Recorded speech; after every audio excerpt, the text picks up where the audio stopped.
Eh bien bonjour à toutes et à tous, ici The Marvelman. Aujourd'hui on se retrouve pour l'analyse, enfin, du trailer de Daredevil Born Again qui est sorti aujourd'hui. Trailer qui s'est fait évidemment attendre. Je veux dire, on a littéralement vu un trailer depuis août qui avait leaké. Il était temps évidemment qu'il sorte, et il est enfin sorti. Nous allons donc en parler directement, en commençant par mon avis sur le trailer quand même, et ensuite passer à l'analyse plan par plan, évidemment comme j'avais fait déjà avec le trailer leaké. À la fin de la vidéo, n'hésitez pas à me dire en commentaire qu'est-ce que vous pensez évidemment du trailer et si vous avez remarqué des choses. Mais donc commençons directement par mon avis. Alors qu'ai-je pensé du trailer? Vous le savez, moi personnellement je suis un gros fan de la série originelle. C'est mon programme préféré du MCU, mon perso préféré du MCU sans doute, et un des meilleurs trucs que je trouve que Marvel ait fait. J'attends cette saison 4 avec des guillemets depuis 2018, donc forcément vous le savez, j'ai de grosses attentes pour la série. Surtout avec l'état des fois actuel de Marvel. Et l'inquiétude qui va avec. Et alors donc qu'ai-je enfin pensé de ce trailer? Eh bien je l'ai trouvé plutôt sympathique, voire même très sympa, mais pas du tout incroyable, en tout cas pas au niveau des trailers même des 3 premières saisons. Il y a de très bons points, on va en reparler évidemment après, évidemment quand on va analyser. Une très bonne ambiance, des dialogues sympas, des plans assez prometteurs même par rapport à des combats tout ça. Mais mon principal défaut, j'allais dire, c'est que je trouve que ce trailer en fait un petit peu trop. Un petit peu trop au niveau de la violence, au niveau des visuels qui essayent d'être stylés mais qui ne le sont pas forcément, et même au niveau des bruitages, qu'au niveau des combats, les bruitages sont vraiment exagérés je trouve. Je sais que c'est qu'un trailer, à voir comment ce sera évidemment dans la série, mais pour l'instant je trouve que ça fait plus forcé que naturel. Dans le sens, regardez, on essaye de faire comme avant, plus que on est la suite. Et ça, c'est quand même une inquiétude qui reste pour moi. Un autre défaut que je pourrais remarquer aussi, alors pareil, ça je pense c'est plutôt subjectif, je trouve le trailer quand même assez moche visuellement. C'est ce que je reproche déjà depuis quelques temps, avec les images qu'on avait eues. Mais on n'est pas du tout, pour l'instant, au niveau de la photographie de la série Netflix. L'éclairage, tout ce que vous voulez. Certains plans font même, je trouve, très fake et jeux vidéo, ce qui est très étonnant pour Daredevil. Je pense au plan où son caston, par exemple, dont on va reparler. Bref, je trouve ça un petit peu bizarre, et même le format, évidemment, de l'image qui n'est pas le bon par rapport à l'ancienne série. Là, on est dans un format cinéma, je trouve, pareil, ça rajoute pas grand-chose, mais bon. Encore une fois, ça on verra le moment de la sortie de la série. Mis à part ça, le trailer, évidemment, j'ai quand même beaucoup aimé. Je trouve qu'il a un petit peu moins de peps d'ailleurs que ceux qui ont leaké, au niveau de l'action surtout, mais ça fait plaisir. On a quand même beaucoup de nouvelles images et ça m'a vraiment agréablement surpris. Je pensais qu'ils allaient nous remettre le même trailer. Alors c'est le même plus ou moins dans la structure, dans la musique, mais il y a beaucoup de nouvelles images donc ça fait extrêmement plaisir.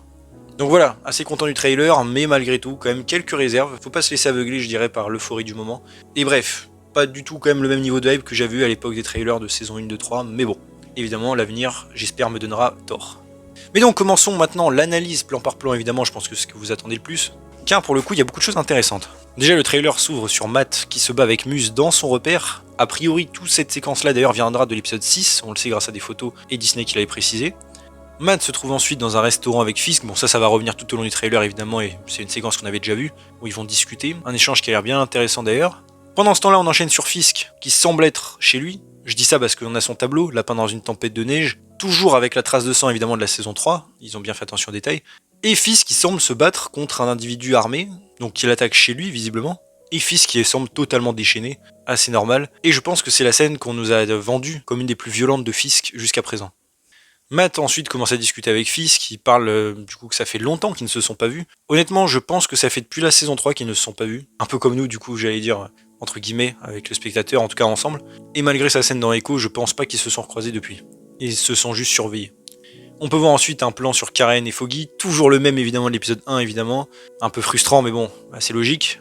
On peut voir ensuite Fisk à son meeting d'investiture en tant que maire de New York, pendant la nouvelle année. Alors ça a priori pareil ce sera un flashback, ou selon les rumeurs d'ailleurs il déclarerait la guerre aux justiciers, en particulier Spider-Man, le Punisher, Daredevil, mais aussi, ça c'est des rumeurs qu'elle a été coupée de Jessica Jones.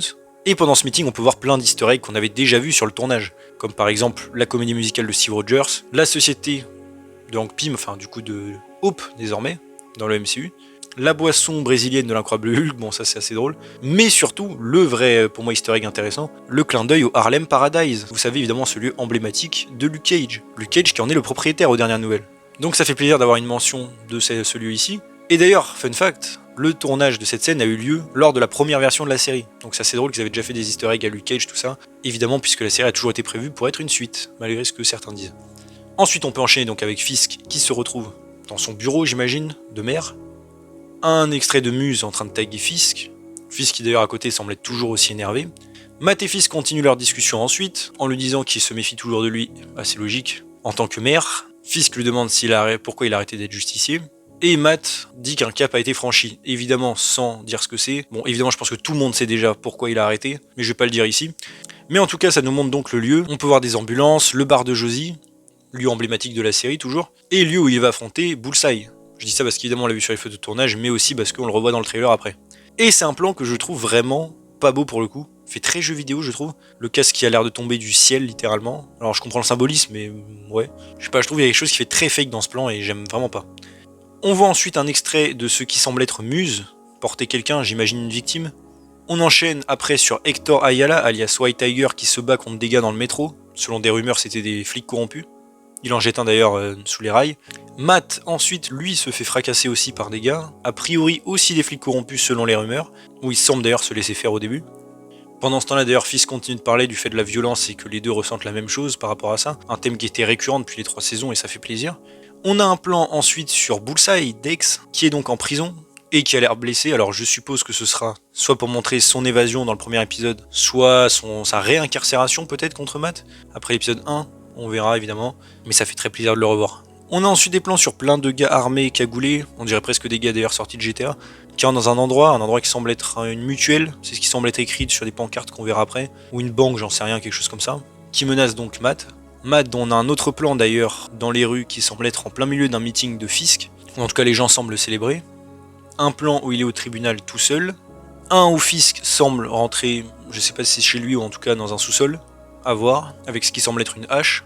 On enchaîne ensuite sur Matt Murdock accompagné de Heather Glenn, sa nouvelle copine qu'il aura dans la série, qui est une psychiatre, où il semble donc danser à une espèce de gala, et après d'ailleurs faire un peu plus. On enchaîne ensuite avec quelques plans, on peut voir, il me semble, l'assistant de Fisk, le nouveau, avec un pistolet silencieux, voilà. Un Bullseye en pleine rue qui se précipite, enfin ou qui marche plutôt vers le bar de Josie, et qui semble lancer une grenade lacrymogène pour évacuer le lieu. Un plan de Muse, encore une fois. Puis un enchaînement sur Vanessa et Fisk en train de dîner, toujours devant le tableau, lapin dans une tempête de neige avec la trace de sang de Fisk, encore une fois. Donc ça semble être bien le lieu où Fisk va se battre comme on avait plus tôt dans le trailer. J'imagine qu'il sera agressé. Enfin ensuite notre premier plan, et notre seul d'ailleurs du trailer, on peut voir le Punisher, Frank Castle, évidemment ça fait extrêmement plaisir de le revoir, qui se précipite sur Matt de manière totalement déchaînée d'ailleurs, avec un look un peu différent, il ressemble à celui de la saison 1 de Punisher, enfin au tout début, avec la barbe, les cheveux plus longs, look d'ailleurs qui ne gardera pas bien longtemps. Matt lui dit de se calmer et Frank semble quand même se détendre un petit peu. J'imagine qu'il sort d'une tuerie ou quelque chose comme ça. On a ensuite quelques plans encore une fois de ce qui semble être le braquage, qu'on a vu plus tôt dans le trailer. Ensuite, on peut voir d'ailleurs un plan de Karen au tribunal, plan qui nous vient de l'épisode 1, pour le coup ça a été dit par Disney, une des seules autres images d'ailleurs qu'on a de Karen. Et un truc assez intéressant, c'est qu'on peut voir tout au bout, enfin tout devant plutôt, au premier rang même s'il est un peu caché, on peut voir Dex, Bullseye. Donc j'imagine que ce sera après les événements du premier épisode et qu'il se soit fait arrêter. Ça va être assez intéressant. On a ensuite un plan, le premier d'ailleurs, qui montre Michael Gandolfini, l'acteur qui joue donc le rôle de Daniel Blade. Après bon, vu son look et sa ressemblance avec un autre personnage, je pense que vous savez déjà qui c'est. Ça va être intéressant de voir d'ailleurs la dynamique qu'il aura. Des plans ensuite sur ce qui semble être des cadavres pendus, j'imagine par Muse. Daredevil qui se bat évidemment contre un braqueur. White Tiger, ensuite enfin en costume qui commence à le mettre. Costume assez stylé, bon fait maison bien sûr, mais je trouve qu'il rend plutôt bien. D'ailleurs la scène d'après on voit il me semble des flics rentrer dans un endroit, il me semble que ça vient aussi d'un lien avec White Tiger, il y a eu des photos de tournage dans une espèce de supérette qui ressemble à ça. On enchaîne ensuite avec beaucoup d'action, avec Matt déjà, qui a mis la cagoule rouge d'un des braqueurs, bon déjà c'est assez malin pour passer inaperçu, mais en plus évidemment rouge parce que Daredevil, le symbolisme est assez cool. On le voit exploser d'ailleurs la tête d'un gars sur une bouteille, assez violent, sauter sur un genou, d'un des gars aussi qui a l'air assez violent, bon pour le coup il se retient pas, ça fait plaisir. Ensuite des mains derrière des barreaux, alors ça je pense que c'est White Tiger quand il sera incarcéré, il a l'air assez blessé d'ailleurs, enfin en tout cas au niveau des mains. On enchaîne sur Matt qui s'entraîne sur un toit. Pareil, ça fait plaisir. J'espère vraiment qu'on aura beaucoup de moments où le personnage est tout seul ou s'entraîne comme on l'avait dans les autres saisons d'ailleurs. Pas juste de l'exposition, ce serait cool. On a ensuite Fisk, pareil, qui regarde la ville en souriant. Depuis un toit, bon ça c'est évidemment dans le premier épisode, ça on le savait aussi. Muse qui semble être en plein travaux, on peut voir qu'il a du sang et tout. Et ensuite Matt qui va donc chez lui. Regardez, sa garde-robe, j'allais dire, tous ses costumes. Bon pareil, on verra quand la série sortira et je sais que c'est cohérent qu'il ait plusieurs costumes. Je suis pas ultra fan j'avoue, surtout par rapport au Daredevil qu'on a du MCU en fait, par rapport à sa personnalité, je trouve que ça lui correspond pas vraiment, mais bon, après faut bien vendre les figurines. Et on peut voir donc pas mal de clins d'œil avec le costume blanc là qu'il avait des fois, quand il est la main de Dieu. On peut voir 2 casques rouges, évidemment un qui est plus celui de Netflix originel et le nouveau, le costume jaune de She-Hulk, et aussi un totalement noir, qu'il aurait dû avoir dans Echo d'ailleurs, qui ressemble à celui de Shadowland évidemment. Et enfin un enchaînement évidemment, qu'on connaît déjà dans les autres trailers, de Matt en parallèle qui, en tant que Matt Murdock et Daredevil, se bat contre les a priori flics corrompus et Muse d'un autre côté. Scène bien violente et sympathique, mais comme j'ai dit, je trouve que ça fait un petit peu forcé dans le trailer, au niveau des bruitages surtout.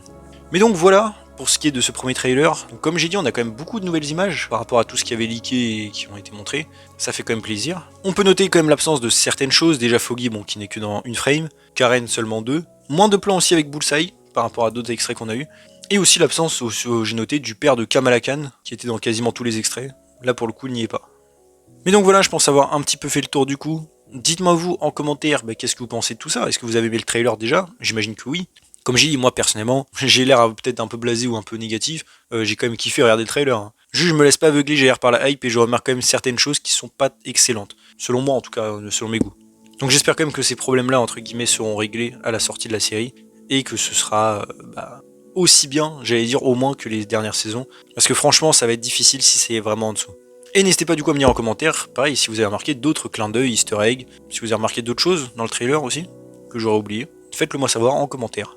En tout cas voilà, j'espère quand même que la vidéo vous a plu, donc si c'est le cas, n'hésitez pas à vous abonner, liker, commenter, partager, activer la cloche, à me suivre sur ma société en description, et on se retrouve bientôt pour une nouvelle vidéo, salut tout le monde.